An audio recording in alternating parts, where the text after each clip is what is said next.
अस्सलाम वालेकुम।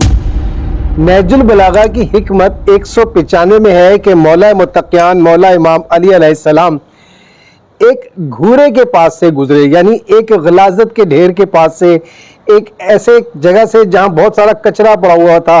जब आप वहां से गुजरे तो आपने फरमाया ये वो है जिसके साथ बुखल करने वालों ने बुखल किया था। एक और रिवायत में है कि आपने ऐसे ही मकाम पर या उसी जगह पर जहाँ गुजरते हुए, ऐसे कचरे के ढेर के पास से गुजरते हुए आपने फरमाया ये वो है जिस पर तुम लोग कल एक दूसरे पर रश्क करते थे। यानी मौला मुश्किल कुशा मौला इमाम अली अलैहिस्सलाम फरमाते हैं कि ये जो गलाजत का ढेर है ये वो है जो कल तक जिसकी वजह से लोग आपस में लड़ रहे थे, एक दूसरे के साथ बुखल कर रहे थे, एक दूसरे की बुराइयां कर रहे थे, इसको हासिल करने के लिए, इसे खाने के लिए, इसे चखने के लिए, इसे अपनी ज़िंदगी में शामिल करने के लिए इन्होंने कल कितने गलत काम किए थे, लेकिन जब वो इसको हासिल कर लिए तो आज इनका जो हशर है या जो ये वो चीज़ें हैं कि जो उस वक्त बहुत अजीज थी लेकिन आज इनका ये हशर है। इसी तरह से ये आपने फरमाया कि ये वो चीज़ें जिन पर लोग रश्क करते थे लेकिन आज उनका ये हाल है, उनका ये हशर है, वो गंदगी का एक ढेर है।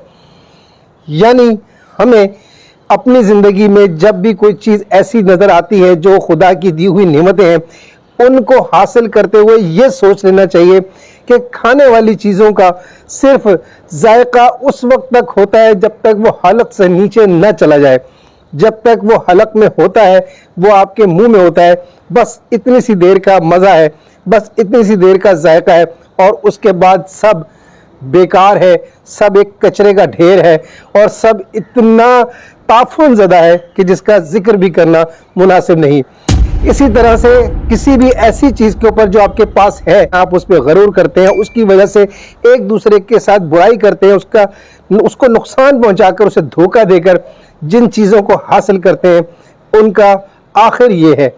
इस तरह से इन चीज़ों से बजाय मोहब्बत करने के आपस में एक दूसरे से मोहब्बत कीजिए, दूसरों का ख्याल रखिए, दूसरों के साथ अच्छे रवैये रखिए, उनके साथ दरगुजर का रवैया रखिए। यही असल ज़िंदगी है, और ये वो ज़िंदगी है जिसका मज़ा आपकी रूह तक सरायत कर जाता है।